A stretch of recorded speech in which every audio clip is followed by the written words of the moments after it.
Hi everyone, welcome to the last part of this chapter which is the PYQ session जहाँ पे मैंने आपको बोला था कि हम हर एक चैप्टर कंप्लीट होने के बाद ये क्वेश्चंस करेंगे so that we are aligned with what CBSE wants you to solve. Okay, देखो दुनिया भर के आप क्वेश्चंस कर सकते हो, बराबर है।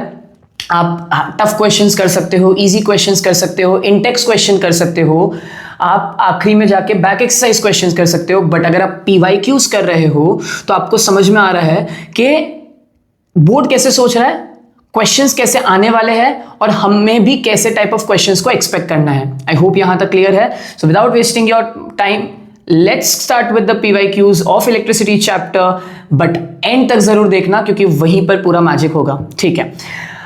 बिफोर इवन स्टार्टिंग एक काम जरूर कर सकते हैं, वो है मैं आपको ना पहले फॉर्मूला लिस्ट बना के दे देता हूं सो दैट आप लोग को प्रॉब्लम ना आए। एक सेकेंड, ओके नेवर माइंड, मैं यहां पे लिख देता हूं, बाद में पेज तो शिफ्ट वगैरह हो जाएगा। अब सुनना ध्यान से, मैं फॉर्मूला सब लिख देता हूं, आप लोग को आइडिया आ जाएगा। So the very first formula which you use is Q is equals to N into E। देखो क्वेश्चन मैंने बहुत पहले सिलेक्ट करके रखे थे, मुझे नहीं मालूम क्या क्वेश्चंस है। सो हम फॉर्मूला पहले लिस्ट बना लेते हैं और देखते हैं कौन सा फॉर्मूला कहां पर आके हेल्प कर रहा है। एक ये वाला फॉर्मूला हो सकता है V is equals to W over Q, right.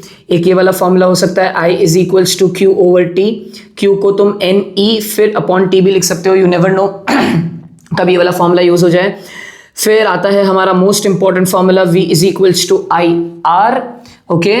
फिर हमारे पास आता है R का formula which is rho L upon A, where rho is resistivity, L is length and A is area.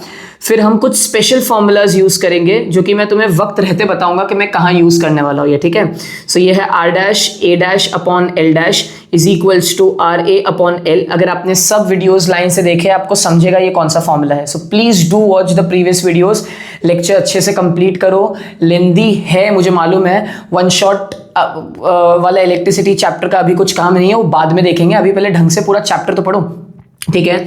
एक ये वाला फॉर्मूला है, एक सेकेंड हम लिख देते हैं। सीरीज के अंदर बहुत सारे फॉर्मूलाज है जिसमें से एक फॉर्मूला ये है RS is equals to R1 plus R2 plus R3 dot dot dot till what number n number of resistors. अब इसमें स्पेशल केसेस है कुछ for equal resistors, sorry for equal n resistors, मतलब कितने भी रेजिस्टर्स हो सकते हैं लेकिन इक्वल होने चाहिए। तो जो RS का वैल्यू है वो कुछ नहीं n टाइम्स R हो जाएगा, वे R is the individual resistance and n is the number of equal resistors.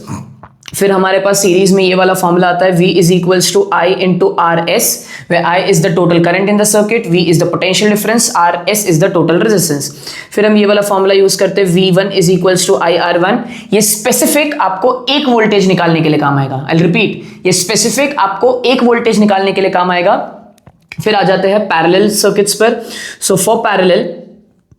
For parallel हम लिख सकते हैं 1 upon RP is equals to 1 upon R1 plus 1 upon R2 plus 1 upon R3 and so on. हाँ, अगर हमें सिर्फ दो unequal resistors दिए हुए, रिपीट हमें सिर्फ दो अनइक्वल रेजिस्टर्स दिए हुए हैं तो हम RP का फॉर्मूला यूज कर सकते हैं R1 R2 upon R1 plus R2, okay. अब आ जाते हैं फॉर द फॉर्मूलाज पर। Now if you have equal resistors, sorry equal n resistors connected in parallel, I'll repeat equal n resistors connected in parallel, so अब आप RP का formula लिख सकते हो R अपॉन N। हाँ, उसके बाद एक फॉर्मूला और आएगा V is equals to IRP, where V is the total voltage, I is the current and RP is the total resistance in parallel, जिसको तुम इक्विवेलेंट रेजिस्टेंस भी बोलोगे। अब ये वाला फॉर्मूला कब यूज करेंगे सर? तो ये यूज करते हैं जब तुम्हें इंडिविजुअल करंट निकालना हो किसी भी एक रेजिस्टर पर। I1 is equals to VR upon R1, I2 is equals to V upon R2 and so on. ये क्लियर? ठीक है। अब आता है कुछ हीटिंग इफेक्ट के फॉर्मूलास पर जो कि बहुत इंपॉर्टेंट है, जिसमें से पहला फॉर्मूला है P is equals to VI। जो लेक्चर्स देख रहे हैं ढंग से उन्हें मालूम है, अब मैं लिखने वाला हूँ H is equals to VIT।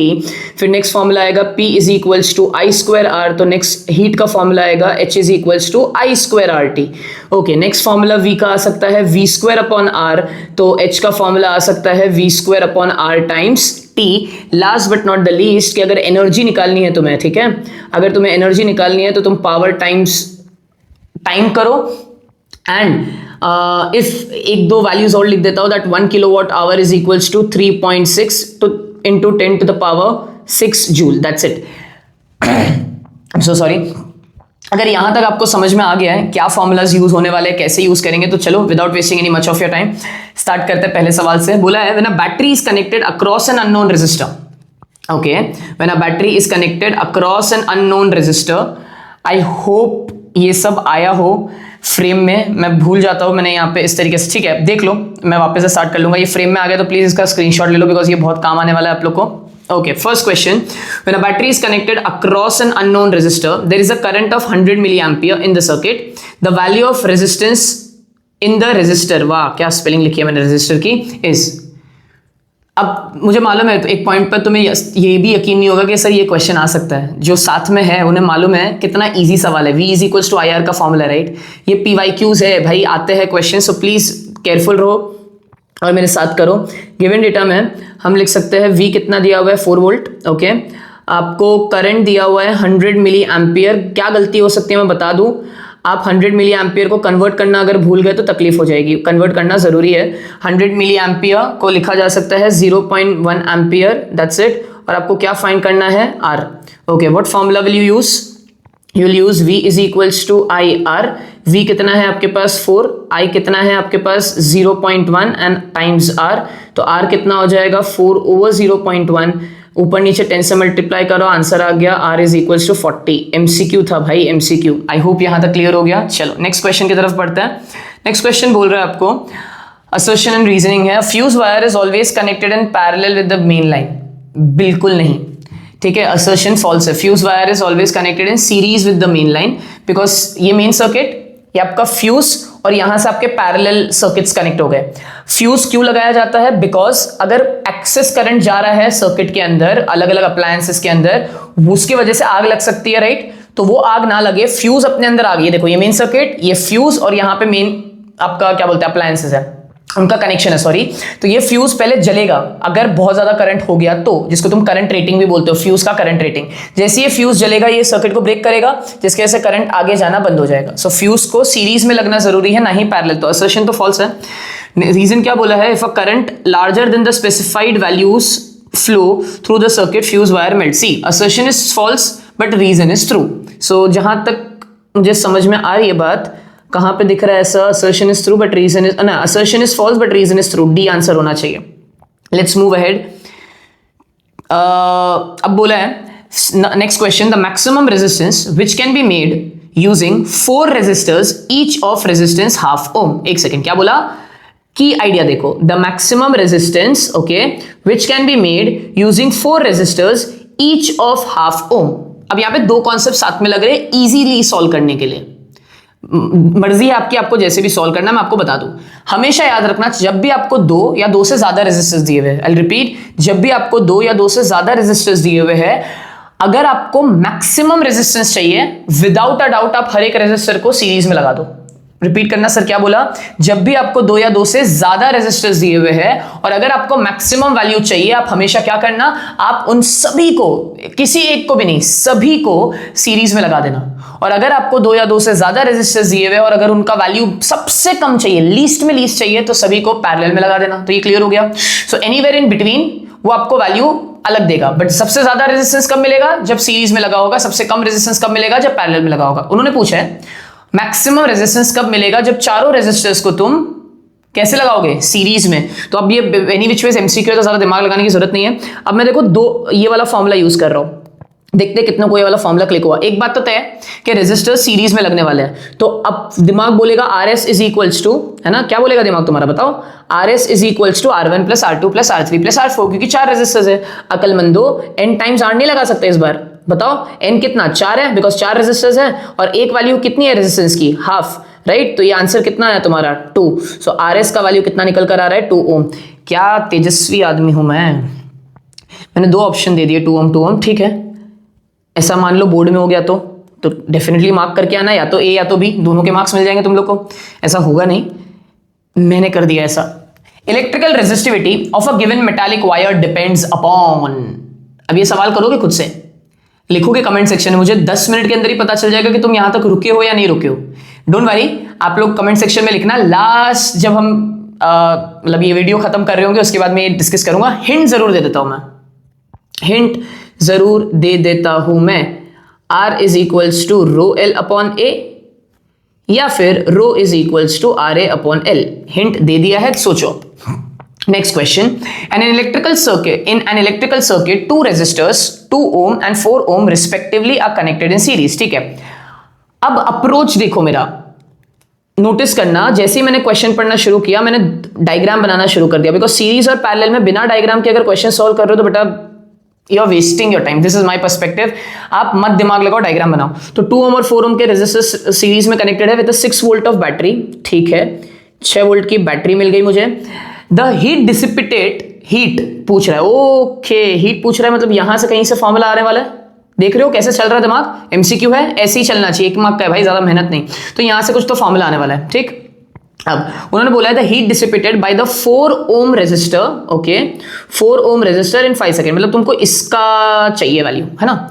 अब बच्चा बोलेगा सर हमारे पास 3 फॉर्मूलाज है, H is equals to I square R T, बराबर है H is equals to V square upon R T और H is equals to V I T. Sir कौन सा फॉर्मूला यूज करेंगे? अरे कहां गया भाई, ठीक है मैं पहले तुम्हें सबका बताऊं ड्रॉबैक। सीरीज है ना, प्लीज बी केयरफुल। अब एक बच्चा बोलेगा सर हम ये वाला फॉर्मूला यूज करते हैं, H is equals to V I T. बोलेगा हाँ सर, V है क्या? बिल्कुल है। I है क्या? सर ढूंढ लेंगे ना, क्या दिक्कत है, I निकालने तो आता ही है। और T है क्या? हाँ वो भी है। बिल्कुल ये फॉर्मूला यूज मत करना। क्यों? चलो देखो I तो तुम ढूंढ लोगे, I निकालना कोई बड़ी बात नहीं है। V में प्रॉब्लम है। उन्होंने तुम्हें क्या पूछा है? उन्होंने तुम्हें पूछा है heat in 4 ohm।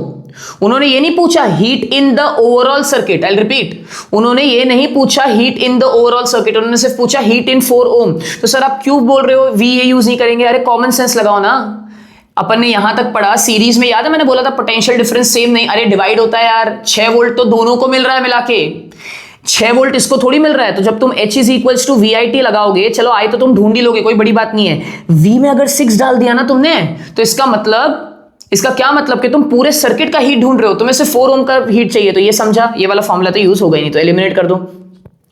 Sir second वाला यूज कर सकते हैं क्या? देखते हैं। अब सेकंड वाले में भी वही चैलेंज आ रहा है, H is equals to V square upon R into T. देखो R तुम्हें दिया है 4 ohm, मतलब R रेजिस्टेंस 4 ohm का हीट निकालना है। टाइम तुम्हें पता है, V तुम्हें इंडिविजुअल नहीं पता। हाँ पता होता इंडिविजुअल तो बात अलग थी। इंडिविजुअल वोल्टेज जिसको मैंने याद है बोला था सीरीज में V1 is equals to I R one, ये वाले फॉर्मुलास निकालेंगे, या फिर V2 is equals to I R two. अगर पोटेंशियल डिफरेंस है इंडिविजुअली तो तुम निकाल सकते हो, वरना नहीं निकाल सकते। तो ये वाला फॉर्मूला भी एलिमिनेट हो गया। तो सर फिर क्या बचा? हमारे पास बचा H is equals to I square R T. अब देखो I तो तुम्हें पता है, R तुम्हें दिया है 4 और टाइम तुम्हें निकालना, आई मीन टाइम दिया हुआ है। तो चलो एक काम करते हैं, पहले तो हम करंट निकाल लेते हैं। So V is equals to I R से V कितना 6 लेंगे, I कितना नहीं पता, R कितना 6 लेंगे। समझा क्यों? अरे यार ये कहाँ चला जाता है बीच में, ठीक है समझा क्यों? बिकॉज करंट सीरीज में रेजिस्टेंस ऐड होते हैं, वो एलिमिनेट नहीं हो सकते, उनको इग्नोर नहीं कर सकते। तो करंट कितना है बच्चे तुम लोग का? 1 एम्पियर। अब करंट अगर आ गया तुम्हें तो अब H is equals to V I square R T लगा देता है। H is equals to I square R T. I कितना 1 का स्क्वायर टाइम्स R कितना 4 टाइम्स 5, बराबर।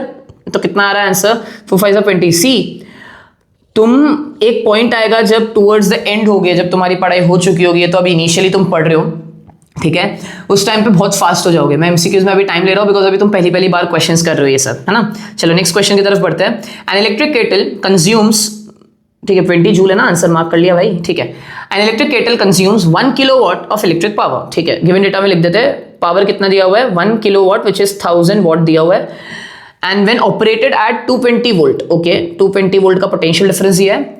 अ fuse wire of what rating must be used for it. अब क्या है फ्यूज का कॉन्सेप्ट, क्या है भाई? फ्यूज वायर मान लो तुमने 10 एम्पियर रेटिंग का ले लिया। इसका मतलब क्या कि अगर तुमने 10 एम्पियर रेटिंग का फ्यूज वायर घर पे लगा दिया, अगर तो 10 एम्पियर से ज्यादा करंट फ्लो करने लग गया सर्किट में, मेन सर्किट में, तो इसका मतलब ये फ्यूज वायर मेल्ट हो जाएगा। तो रेटिंग का मतलब क्या? तुम्हें वैसी वैल्यू निकालनी है जो कि फ्यूज दे सके एंड जिसके नीचे करंट होना चाहिए तो ही फ्यूज मेल्ट नहीं होगा, राइट। तो हमें सिंपली जब भी वो बोले ना बच्चे कि what is the rate, what rating must be used, तो सिंपली वो तुम्हें करंट निकालने बोल रहा है ना। अब बताओ कौन सा फॉर्मूला यूज होगा यहाँ पे, अकलमंदो बताओ। P is equals to V I वाला यूज कर लेंगे, P is equals to V I. चलो स्टार्ट करते हैं, क्या आएगा, P is equals to V into I. P कितना है 1000, V कितना है 220 इंटू I कितना है 1000 by 220।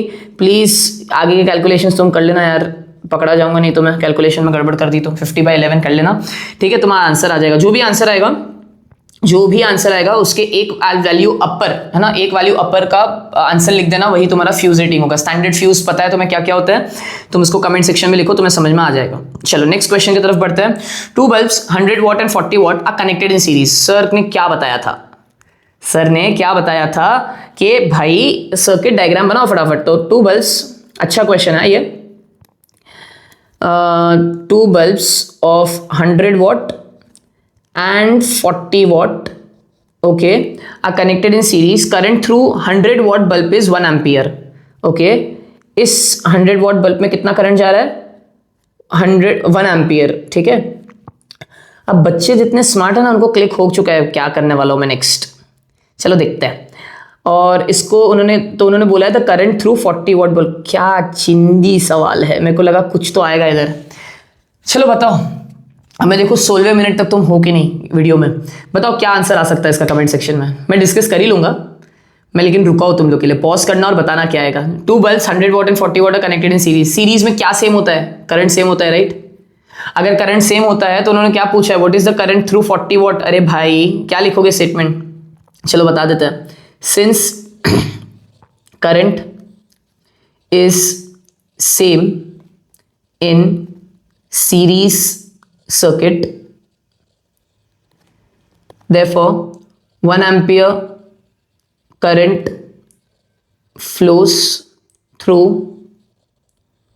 40 watt bulb, that's it। इतना ही पूछा था, बढ़ते आगे। क्या बोला है, a student carries out an experiment and plots the VI graph of 3 samples of nichrome wire with resistance R1, R2 and R3। ठीक है, मैं लिख देता हूँ बच्चा, ये भी टाइपिंग गड़बड़ हो गई है। R1, R2 and R3 respectively. Figure shows which of the following is true. मैंने फिर गड़बड़ की, मैं बताऊँ क्या गड़बड़ की मैंने ऑप्शंस ही नहीं लिखे। मैं लिख देता हूँ यहाँ पे R1 greater than R2 greater than R3, B आ सकता है R1 less than R2 less than R3, C option आ सकता है R1 greater than R3 greater than R2 and D option आ सकता है R2 greater than R3 greater then R1। ठीक है, देखते हैं क्या आ सकता है ऑप्शन। तो ऑप्शन इसमें हमेशा याद रखना, जब भी आपको बताना है क्या मतलब रेजिस्टेंस का कहाँ ज़्यादा है कहाँ कम है, हमेशा करंट से एंगल ढूंढो। क्या बोला सर, हमेशा करंट जहाँ पर है, करंट वाई एक्सिस पे भी हो सकता है एक्स एक्सिस पे भी हो सकता है इन केस में, तो करंट से एंगल देखो। अब करंट से अगर एंगल मेजर करोगे R1 का, इतना एंगल निकल कर आ रहा है। करंट से अगर मेजर करोगे एंगल R2 का तो ज़्यादा निकल कर आ रहा है, और करंट से अगर मेजर करोगे एंगल R3 का तो सबसे ज़्यादा निकल कर आ रहा है। इसका क्या मतलब, तो जितना ज़्यादा एंगल होगा करंट के साथ उतना ज़्यादा रेजिस्टेंस होगा। अब कॉमन सेंस ये बोलता है कि सर रेजिस्टेंस तो है ना, आप एंगल तो यहाँ से मेजर करते हैं ना स्लोप के लिए। मैंने पढ़ा है हमने 9th स्टैंडर्ड में कि velocity time graph, displacement time graph में स्लोप मेजर करते थे तो एक्स एक्सिस से करते थे, बराबर है। बट यहाँ पर बेटा v is equals to I R के लॉजिक से, थोड़ा लगाओ दिमाग, v is equals to I R के लॉजिक से जो r है वो v अपॉन आई है बेटा, बराबर। r क्या है तुम्हारा, v अपॉन आई। v कहाँ होना चाहिए था, y एक्सिस पे होना चाहिए था ना। v कहाँ होना चाहिए था, y एक्सिस पे होना चाहिए था ना, लेकिन यहाँ पे y एक्सिस पे कौन है, करंट है, तो उस लॉजिक से 1 अपॉन r क्या हो जाएगा, i अपॉन v हो जाएगा। तो उल्टी हो गई ना चीजें, आई होप समझा। तो जो तुम्हें लग रहा है कि R3 सबसे कम होगा, एक्चुअली R3 सबसे कम नहीं होगा, R3 सबसे ज्यादा होगा। तो इतना दिमाग क्यों लगाया, इसीलिए मैंने क्या बताया कि जब भी आपको ऐसा कोई ग्राफ मिले आप करंट से एंगल मेजर करो। तो जब आप करंट से एंगल मेजर करोगे R3 का एंगल सबसे ज्यादा आ रहा है, which means R3 is more than R2 and R2 is more than R1 which is option B. तो R1 is less than R2 is less than R3। I hope ये clear हुआ। Next question की तरफ बढ़ते हैं। A cylindrical conductor of length L and uniform area of cross section A has resistance R। Okay. Another conductor of length 2L and resistance R of the same material has a area of cross section what? एक second वापस से बोलना sir. A cylindrical conductor, diagram बना लेते हैं, of length L, okay, area A and resistance R. Another conductor of length 2L, मतलब length को दुगना कर दिया, ओके इतना समझा। लेंथ 2L, रेजिस्टेंस अभी फिर R है, मतलब पिछली बार भी R था अब भी R है, राइट, पिछली बार भी R था अब भी R है। उन्होंने पूछा है then what must be the area of cross section, मतलब वो तुम्हें नया वाला एरिया पूछ रहा है। अब अगर तो तुम्हें याद है, मैंने तुम्हें स्टार्ट में बताया था कि एक फॉर्मूला है बहुत इंपॉर्टेंट, वो यूज होगा।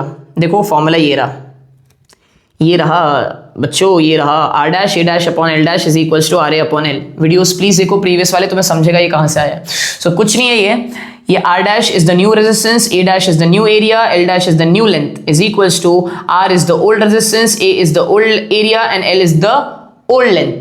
इसका वर्किंग आपको प्रीवियस वीडियोस में दिख जाएगा, प्लीज आप वहां से जाके देखो, आपको पक्का समझेगा। और अगर नहीं भी अभी ये क्लियर हो रहा है, बस ये फॉर्मूला याद रखो, सब चीज हो जाएगी। लेफ्ट हैंड साइड पे सब चीज न्यू न्यू न्यू है, राइट हैंड साइड पे सब चीज ओल्ड ओल्ड ओल्ड है, बराबर। अभी देखते हैं कैसे सॉल्व कर सकता हूं मैं। अब मुझे क्लियर हो गया कि पुराना लेंथ मेरे पास L है, पुराना एरिया A है और पुराना रेजिस्टेंस R है। नया वाला लेंथ L डैश मेरे पास 2L है, नया वाला रेजिस्टेंस भी मेरे पास अभी भी R ही है, लेकिन नया वाला एरिया ढूंढना है, वजह से A डैश। तो चलो सब्स्टिट्यूट कर देते हैं, अभी इतना ईजी है ना, चलो करते हैं। तो क्या मैं बोल सकता हूँ R dash A dash upon L dash, ठीक है, R dash A dash upon L dash is equals to RA upon L। चलो सब्स्टिट्यूट करते हैं। R डैश तो R ही था, अरे यार देखो ना, R डैश तो R ही था, R लिख दिया। A डैश तो मैं ढूंढना है, L डैश क्या था 2L, ये देखो L डैश क्या था 2L इज इक्वल्स टू, अबे R R है, A है और L L है। अगर अब तुम नोटिस करो चीजें कट रही है, ठीक है, चीजें कट रही है, जैसे तुम्हारी जिंदगी कट रही है। L और L कैंसिल, A और नहीं सॉरी A और A नहीं कैंसिल, भाव हो गया, R और R कैंसिल, राइट। अब ये जो 2 है इसको उठा के यहाँ फेंको, तो क्या मैं बोल सकता हूँ जो तुम्हारा एरिया है, क्या एरिया नया वाला एरिया है वो कितना आ जाएगा 2 टाइम्स A। ये समझा क्या? अब बस इतना ही पूछा था तुमसे, ये करो और आगे बढ़ो। आई होप ये क्लियर हुआ। ये सेम चीज MCQ में भी आई थी एक बोर्ड पेपर में, और ये अब दूसरी तरीके से भी क्वेश्चन इन्होंने पूछ लिया, ठीक है, 2 बार आया हुआ ये क्वेश्चन। सो आई होप यहां तक क्लियर हुआ। नेक्स्ट क्वेश्चन की तरफ बढ़ते हैं। बोला है if the charge on an electron be 1.6 into 10⁻⁻19 find the approximate number of electrons in 1 coulomb. भाई इंटेक्स क्वेश्चन है ये, इंटेक्स्ट है ना, मुझे पेज नंबर याद नहीं है, लेकिन तीसरा इंटेक्स क्वेश्चन है जब तुम इलेक्ट्रिसिटी चैप्टर स्टार्ट करते हो। चलो करते स्टार्ट। कौन सा फॉर्मूला यूज होगा? जो फॉर्मूलाज लिखे उसी पे हो रहा है सब कुछ, ठीक है, ये वाला formula Q is equal to N times E। चलिए शुरू करते हैं। क्या बोला है भाई ने? भाई ने बोला है if the charge on electron be 1.6 find the approximate number of electrons. क्या मैं बोल सकता हूँ, हमें ये वाला फॉर्मूला यूज करना है, Q is equal to NE, ठीक है। गिवन डेटा में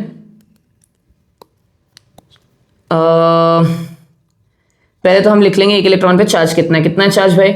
1.6 इंटू 10⁻⁻19 कूलम। यहाँ पे थोड़ा फास्ट जाऊंगा मैं बिकॉज कैलकुलेशन है और ये बच्चों ने बहुत बार ये वाले सवाल ऑलरेडी कर चुके होते हैं, ठीक है। अब सवाल स्टार्ट करते हैं। Q is equal to N times E। Q की जगह 1 लिखा बिकॉज 1 कूलम चार्ज है, N नंबर ऑफ इलेक्ट्रॉन्स ढूंढने हैं और एक इलेक्ट्रॉन पे चार्ज है 1.6 इंटू 10⁻⁻19 कूलम।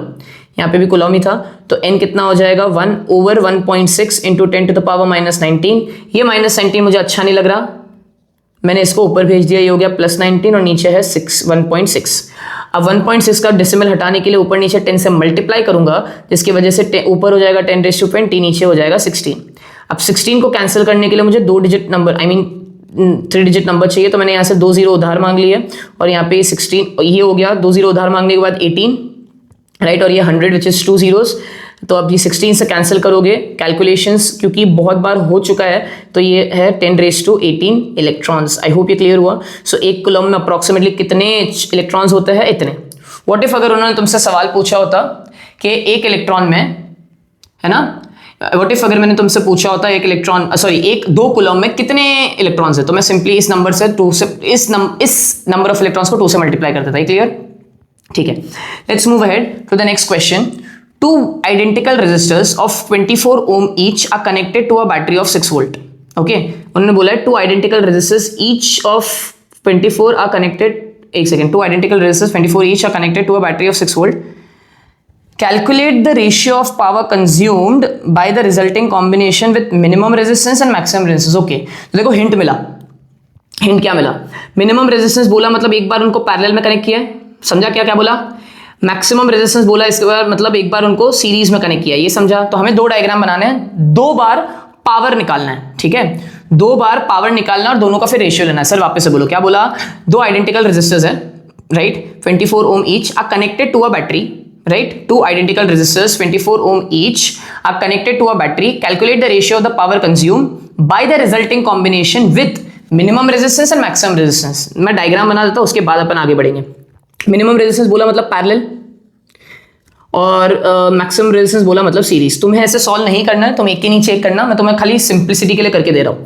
तो पैरेलल के लिए समझना, पैरेलल के लिए ये 24 ओम ईच डाल दिया यहाँ पे, और कैसे कनेक्ट किया इसको 6 वोल्ट की बैटरी से, बराबर. सीरीज के लिए क्या किया, 24 ओम सीरीज में लगा दिया बिकॉज मैक्सिमम रेजिस्टेंस चाहिए, और उसको भी किससे लगा दिया, 6 वोल्ट की बैटरी से. वो चाह रहा है दोनों का इंडिविजुअल क्या निकालो, है ना, दोनों का इंडिविजुअल क्या निकालो, पावर निकालो, और दोनों का रेशियो ले लो, मिनिमम पावर ना जो भी है. अब चलो करते हैं. तो मुझे दिख रहा है यहाँ पे RP निकाल सकता हूं मैं, है ना. RP क्या निकल जाएगा, चलो कमाल बताओ. RP क्या आ जाएगा, RP होगा R/N. अब मैं नहीं बता रहा है क्यों किया मैंने, सोचो. तो 24/2 बिकॉज ये डायरेक्टली हो रहा है सॉल्व क्वेश्चन, तो RP कितना आ जाएगा, 12 ओम. ओके, अब मैंने RP निकाल लिया. उन्होंने बोला what is the power consumed by the resulting combination. अब सामने से बोल रहा है, एक नहीं, रिजल्टिंग कॉम्बिनेशन ने कितना पावर कंज्यूम किया. तो क्या मैं बोल सकता हूं मेरे को टोटल पावर निकालना है इस पूरे का, तब मैं ये वाला फॉर्मूला यूज करना प्रेफर करूंगा, ईजी है मेरे लिए. P = V²/R. अब यहाँ पे I क्यों नहीं किया, अरे ढूंढने की जरूरत ही नहीं ना, पूरा निकल जाएगा एक ही बार में. तो बताओ, कुछ बच्चे होंगे बोलेंगे I ढूंढू, क्या ढूंढो, I² R से करो. मेरे को टाइम पास चाहिए नहीं, मेरे को लाइफ इजी चाहिए. तो मैंने बोला V² कितना है, तो V है 6 का स्क्वायर, तो 6 को 2 बार लिख दिया. और R कितना आया, RP है, ये रिजल्टिंग है. R कितना आया तुम्हारा, 12 आया, ठीक है. तो 6 1 जा, 6 2 जा, 2 1 जा एंड 2 3 जा. तो पावर कितना निकल कर आया, 3 वॉट निकल कर आया. Please let me know if there is any kind of क्या बोलते हैं मिस्टेक ओवर हियर. अब आते हैं RS की तरफ, ठीक है. तो चलो RS क्या लिख सकते हैं, RS लिख सकते हैं N टाइम्स R, बराबर. RS क्या लिख सकते हैं, N टाइम्स R. क्यों, क्योंकि अब दोनों वापस से सीरीज में है और साथ में इक्वल रेजिस्टेंस है. तो N कितना है 2, R कितना है 24, तो आंसर कितना आएगा यहाँ पे 48. ये मैक्सिमम रेजिस्टेंस की बात कर रहे हैं हम. अब अगर मैं फॉर्मूला लगाऊं वापस से P, यहाँ पे मैं इसको P1 बोल देता हूँ, इसको P2. P का फॉर्मूला लगाओ क्या, V²/R बराबर V कितना, ये 6 टाइम्स 6, और R कितना 48. ये 6 1 जा, भाई साहब 6 कितना 8 जा, है ना. अब ये किससे जा रहा है तुम्हारा, ये 2 3 जा रहा है, ये 2 4 जा रहा है. तो P2 कितना आ रहा है तुम्हारा, P2 आ रहा है तुम्हारा 3/4 वॉट.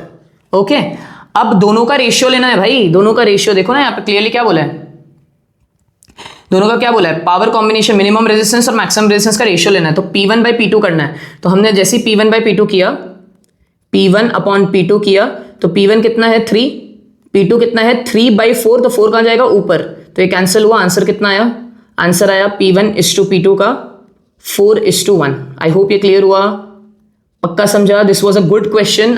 अब तक जितने भी सवाल थे वो जो चिंदी थे, राइट, बोर्ड के हिसाब से. अब ये थोड़ा अच्छा सवाल था. अब आते हैं नेक्स्ट क्वेश्चन की तरफ. उन्होंने बोला how much will an electric ion draw from a 220 volt source. Okay, question में वोल्टेज कितना दिया हुआ है, 220 volt. If the resistance of its elements when hot is 55 ओम. ठीक है, 55 ओम दिया हुआ है रेजिस्टेंस. उन्होंने बोला है अच्छा, ये बोलता है ना how much when electric ion draw, तो सही में ड्रॉ नहीं कर रहा भाई, करंट पूछ रहा है तुमको, ठीक है, करंट पूछ रहा है. Okay, calculate the voltage of the electric ion when it operates on 220 volt. अच्छा, पावर मतलब दो चीज पूछ रहा है, एक पूछ रहा है पावर और एक पूछ रहा है करंट. इतने चिंदी सवाल है. चलो पहला वाला फॉर्मूला लगाते हैं, V = IR. V कितना है तुम्हारा 220, I कितना है नहीं पता, R कितना है 55, I कितना हो जाएगा, it is 220/55. This is 11 times 2, this is 11 times 5, right. मतलब ये हो गया 5 1 जा, ये हो गया 5 4 जा. तो करंट कितना आया तुम्हारे पास, करंट का वैल्यू आया 4 एम्पियर. अब जैसे ही करंट का वैल्यू आ गया तुम्हारे पास, अब निकाल सकते हैं हम पावर. अब पावर के बहुत सारे फॉर्मूलाज है. I would prefer this one, I²R, because easily हो जाएगा. I कितना 4 का स्क्वायर टाइम्स R कितना है 55. मैंने बोल तो दिया इजीली, लेकिन अब जान निकलेगी मेरी कैलकुलेट करने में. तो 16 टाइम्स 55, जो भी आंसर होगा प्लीज निकाल लेना, इतना तो कर लो, ठीक है, टाइम सेव कर लेना मेरा. तो पावर कितना हो जाएगा, something what. Okay, let's move ahead to the next question. State the factors on which the heat produced in a current carrying conductor depends. Give one practical application of this effect. तो चलो इसके लिए आपको ये formula याद होना चाहिए, H is equals to I square R T. याद है Joule's law of heating effect जब हमने लेक्चर्स में किया था। सो क्या फैक्टर्स पे डिपेंड कर रहा था, जो फॉर्मूला में वो लिख दो। तो आप क्या लिखोगे, हीट डिपेंड्स ऑन, या फिर आप लिख सकते हो हीट प्रोड्यूस्ड। ठीक है, बहुत ज्यादा, एक सेकेंड देना मेरे को। क्या लिख सकते हो, heat produced depends on what, it depends on square of current. Please सिर्फ करंट लिख के मत आना, क्या लिखोगे, square of current flowing in conductor, ये सब लिख देना, square of current flowing in conductor. Second लिखना रेजिस्टेंस ऑफ कंडक्टर, क्या लिखना next, resistance of conductor. And last क्या लिखना, time for which it flows. I hope ये क्लियर हुआ।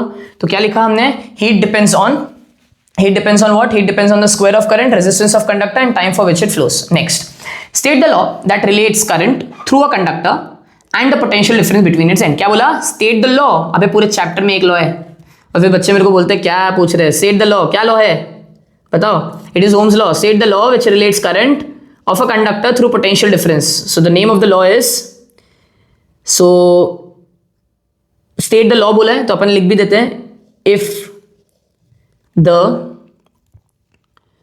physical state of a conductor, if the physical state of a conductor remains constant, तो physical state में कौन कौन आया, length, area and material। length, area and material physical state है। so if the physical state of a conductor remains constant, current I flowing is directly proportional, current I flowing is directly proportional to potential difference across its end। Okay, potential difference across its ends. अब उन्होंने next क्या बोला है, अरे भाई आज ही सब sweat हो जाना है, ठीक है।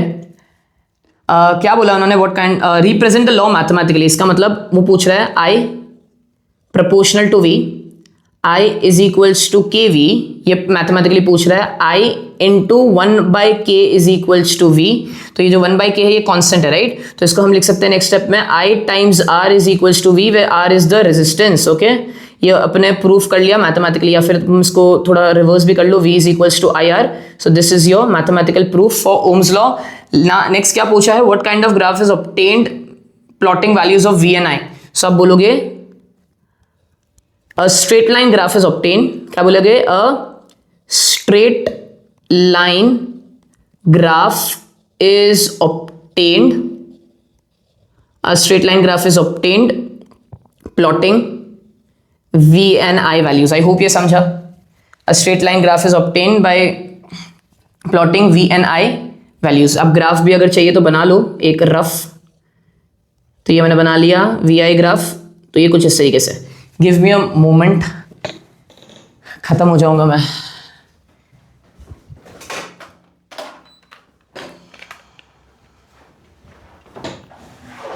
Okay, let's continue. I hope बस ज़्यादा आवाज़ ना करे एसी। नेक्स्ट क्वेश्चन की तरफ आता है, उन्होंने बोला है, okay, next question, in the above circuit diagram calculate the value of current through each resistor, the total current in the circuit and the total effective resistance. चिंदी सवाल। ओके, मेरे को 3 रेजिस्टर्स दिख रहे हैं, 5 ओम, 10 ओम, 30 ओम, 6 वोल्ट की बैटरी दिख रही है। उन्होंने पहला सवाल पूछा है, calculate the value of current through each resistor. Each बोला, ईच पैरेलल कॉम्बिनेशन है, बराबर। चलो आ जाओ इधर।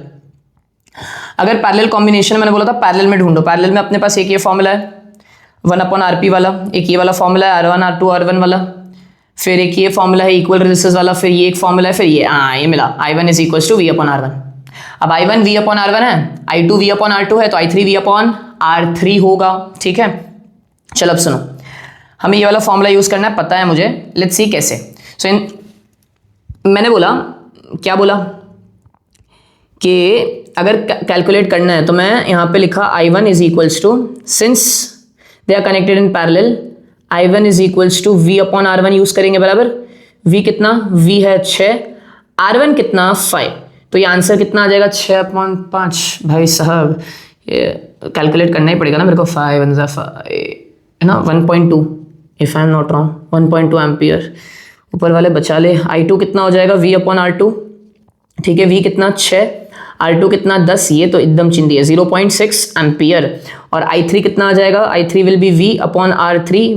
V कितना कमान V कितना 6 एंड R3 कितना 30, तो ये आ जाएगा 6 1 6 1/5।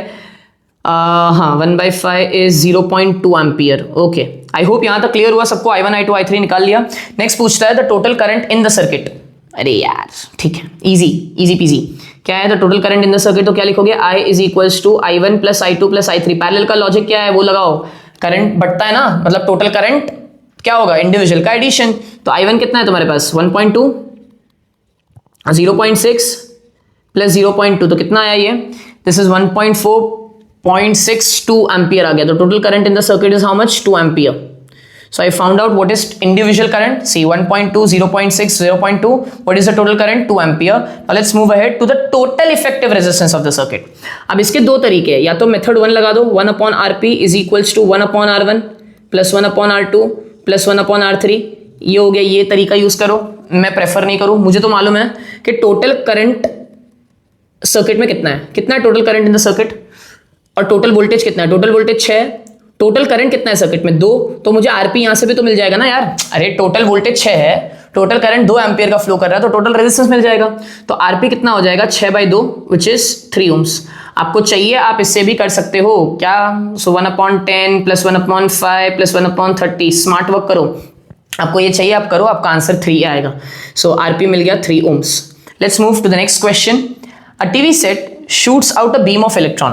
Okay, the beam current is 10 micro ampere. Okay, current कितना दिया हुआ है, करंट दिया हुआ है 10 माइक्रो एम्पियर। अगर इसे कन्वर्ट करें तो ये आ जाएगा 10 times 10 to the power -6 ampere. Okay, how many electron strike the TV screen in each second. हर एक सेकेंड में कितने इलेक्ट्रॉन स्ट्राइक कर रहे हैं, विच मीन्स n पूछ रहा है तुमसे वो। And how much charge strikes the screen in a minute. Okay, and कितना चार्ज स्ट्राइक हो रहा है 1 मिनट में। हो बस ज़्यादा ही इनके डिमांड नहीं बढ़ती। ये वाला सवाल अच्छा है। चलो क्या फॉर्मूला यूज करूंगा बता देता हूँ। फर्स्ट हाफ सुनो, पूरा फर्स्ट हाफ में बोला है कि how many electron strike the TV screen each second, तो मैं पहले ये वाला फॉर्मूला यूज करूंगा। I is equals to Q/T। घाई नहीं करेंगे, आराम से आएंगे। 1 सेकेंड, सो सॉरी। हाँ, I कितना है मेरे पास, I है 10 times 10 to the power 6 -6 is equals to Q क्या लिख सकता हूँ, N टाइम्स E पे कितना चार्ज होता है 1.6 इंटू 10 टू द पावर -19। ये क्लियर हुआ, ये क्लियर हुआ। अपॉन T का वैल्यू कितना है 1 सेकेंड, सो मैंने 1 ले लिया। अब नोटिस करो मैं स्मार्ट वर्क करूंगा इधर, एकदम स्मार्ट। अब क्या करना है, N मुझे ढूंढना है। N क्या है 10 into 10 to the power -6, right. 10 into 10 to the power -6, नीचे क्या आ जाएगा 1.6 into 10 to the power -19। If you carefully notice, ये 10 इंटू 10 टू द पावर -6 को अलग से रहने दो, और यहाँ पे 1/1.6 इंटू 10 टू द पावर -19 अलग से रहने दो। इसका पूरे का कैलकुलेशन हम ऑलरेडी कर चुके हैं। अगर आपको नहीं दिख रहा हो तो ये देखो, इस पूरे का कैलकुलेशन कर चुके हैं। इसका डायरेक्ट वैल्यू था, ये तो मैंने एज इट इज लिखा। डायरेक्ट वैल्यू क्या था, वो था 6.25 इंटू 10 टू द पावर 18। याद आया, अरे यार जब वो चार्ज को सॉल्व किया था इतने नंबर ऑफ इलेक्ट्रॉन्स होते हैं, राइट। अब सिंपली इनको सॉल्व कर लो, आंसर आ गया तुम्हारा। मत मेहनत करना कैंसिल करने का, कौन करते बैठेगा ये सब। तो अगर आप नोटिस करो यहाँ पे, ये इससे पॉइंट शिफ्ट हुआ, कितना हो गया ये 62.5 इंटू ये 18 है, यहाँ पे -6 है, तो ये हो गया 10⁻²2। So this many electrons are expected each second as per the question. इतना आ रहा है। अब इसका फॉलोअप क्वेश्चन बोला है how much charge strikes the screen in a minute. तो ये तो बहुत ईजी है, बेसिक फॉर्मूला लगाया, I is equals to Q/T। यहाँ पे कंफ्यूज मत करना, I अभी भी कितना है, I है 10 into 10 to the power -6 is equals to charge हमें पता नहीं, टाइम इन्होंने दे दिया है 60 second which is 1 minute, right. अब मैं सिंपली मल्टीप्लाई करूंगा तो Q कितना हो जाएगा 10 into 10 to the power -6 times 60। तो ये 0 से और ये 0 से ये 2 पॉइंट यहाँ पे शिफ्ट हो गए, तो ये कितना हो गया, ये 6 टाइम्स 10 टू द पावर -4 हो गया। दैट मीन्स इतना अमाउंट ऑफ चार्ज है जो कि एक्सपेक्टेड है टीवी स्क्रीन पर 1 मिनट में हिट होने का। Okay, let's move ahead to the next question. उन्होंने बोला है what is meant by electrical resistance, तो इसका तो आंसर बहुत सिंपल है, it is the opposition to the flow of charge or current, the opposition to the flow of charge or current in a conductor due to atoms and ions present is called resistance. Okay, is called resistance. ये first part हो गया. Second बोला है wire of length L, resistance R is stretched so that the length is doubled and the area of cross section is half. How will the resistance change and how will the resistivity change? Easy question. Okay, चलो करते हैं. A wire of length L, okay, and area and resistance R. A wire of length L, resistance R is stretched so that the length is doubled and the area of cross section is half. तो अगर length L था, पुराने वाले का area A है और material let's say for example ये है, तो याद है मैंने जब भी ऐसा कोई सवाल आता है तो मैंने बोला था तुम्हें ये वाला फॉर्मूला यूज करोगे, R dash A dash upon L dash is equals to RA upon L, सब कुछ दिया हुआ है. चलो कमान करते हैं. तो अगर मैं गिवन डेटा लिख लूँ तो मेरा जो L डैश है वो 2L हो गया है, लॉजिक लगाओ. चलो length is doubled right and the cross section is half which means the A dash is A by 2 now. Okay, let's start with the question now. So if I use this formula which is R dash A dash upon L dash is equals to RA upon L, तो R dash तो हमें ढूंढना है, A dash क्या हो जाएगा, that would be A by 2, then L dash is 2L and here this is RA upon L. Now if you carefully notice what is getting cancelled out, L and L is getting cancelled out, A and A is getting cancelled out. You have R dash over 4 because 2 times 2 4 हो रहा है and over here is R. So R dash will be equal to 4 times R. तो उन्होंने पहला सवाल पूछा था how will the resistance change, तो आप बोलोगे what will you say? Resistance increases by a factor of 4. Resistance increases by a factor of 4 and if उन्होंने पूछा how does the resistivity change, बेटा रेजिस्टिविटी चेंज ही नहीं होगा. और याद है मैंने एक क्वेश्चन तुम लोग को बोला था लास्ट में आके मैं सॉल्व करवाऊंगा रेजिस्टिविटी, है ना, कि वो क्या क्वेश्चन था कि रेजिस्टिविटी को फर्क पड़ता है, नहीं पड़ता, रेजिस्टिविटी रिमेन सेम. वो किस पे डिपेंड करता है, मटेरियल पे. देखो ये रहा, मैं बताता हूँ क्वेश्चन कौन सा था. स्टार्ट में था वो क्वेश्चन, वेट, हाँ ये रहा. Electrical resistivity of a given metallic wire depends upon what, length पे डिपेंड करता है, नहीं. अबे रेजिस्टेंस डिपेंड करता है लेंथ पे. थिकनेस मतलब एरिया पे डिपेंड करता है, नहीं, उस पर भी डिपेंड नहीं करता. शेप पे डिपेंड करता है, नहीं. It only depends on the nature of the material. मतलब कॉपर वायर का रेजिस्टिविटी अलग होगा, प्लास्टिक का अलग, ग्लास का अलग, सिल्वर का अलग, तो एल्यूमिनियम का अलग. So resistivity only depends on the material which is the nature of the material. So ये वो आंसर था. आई होप आप लोग ने उसको लिखा होगा. नेक्स्ट आता है प्रॉब्ली ओके, एक आध दो क्वेश्चन ही बचे हैं. Let's see, will complete this. Draw a schematic diagram for a circuit consisting of a battery, okay, of 6 2 volt each. Okay, draw a schematic diagram of a circuit consisting of a battery of 6 2 volt each, 2 volt cells, 6 2 volt cells and a 6 ohm resistor, 12 ohm resistor and 8 ohm resistor and a plug key all connected in series. ठीक है, चलो बना लेते हैं. आगे question read करने की जरूरत नहीं है, पहले बना लेते हैं diagram. So you have 6 ohm, then you have 12 ohm and then you have 18 ohm. All of them are connected to a plug key and 2 volt के 6 सेल्स है, तो बैटरी है. अब ये सब तो बनाते बैठोगे नहीं आप, तो मैंने बोल दिया अगर 2 वोल्ट के 6 सेल है तो टोटल 2 6 12 वोल्ट की बैटरी है. एंड उसके बाद they are connected in series. Okay, उसके अलावा और कुछ इन्फॉर्मेशन नहीं दिया उन्होंने. ठीक, फिर बोला है calculate the following when the key is close. Okay, मैंने की भी क्लोज कर दिया. I know the current will be flowing through it. Electric current flowing in the circuit. Easy question. First question, electric current flowing in the circuit. Very easy. चलो let's do it.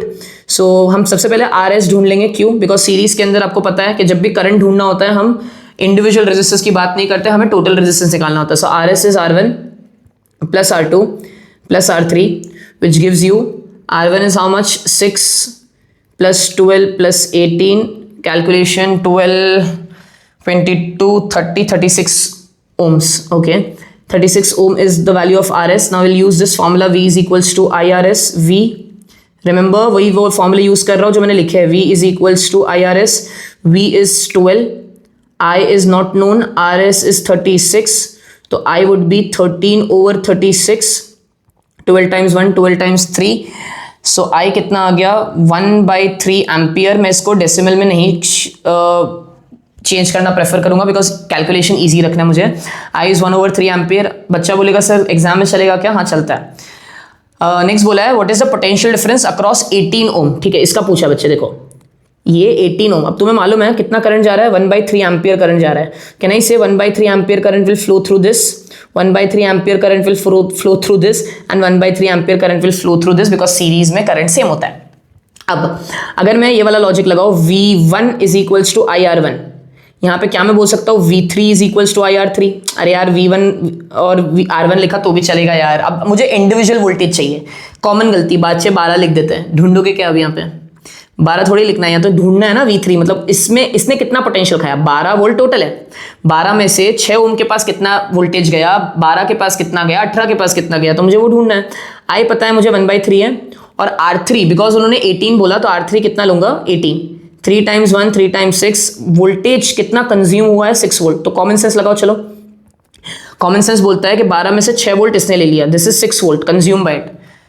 क्या लगता है अगर 6 volt इसने ले लिया, अगर 1/3 को 12 से मल्टीप्लाई करोगे तो 4 वोल्ट इसने ले लिया, और बचा कितना 2 वोल्ट इसने ले लिया। तुम्हें समझ में आ रहा है? अगर तुम ऐड करोगे ना आप सबको, 2 वोल्ट 4 वोल्ट 6 वोल्ट 12 निकल कर आ रहा है, which means the potential difference is divided. दो उन्होंने ये दोनों चीज पूछी नहीं थी 2 वोल्ट एंड 4 वोल्ट, बट मैंने स्टिल आपको बता दिया कि अगर पूछ लेता तो कोई दिक्कत नहीं है। नेक्स्ट क्वेश्चन क्या तरफ बढ़ता है? नेक्स्ट बोला है what is the electric potential. Okay, this was your first one, part A, this was your part B, let's do part C here.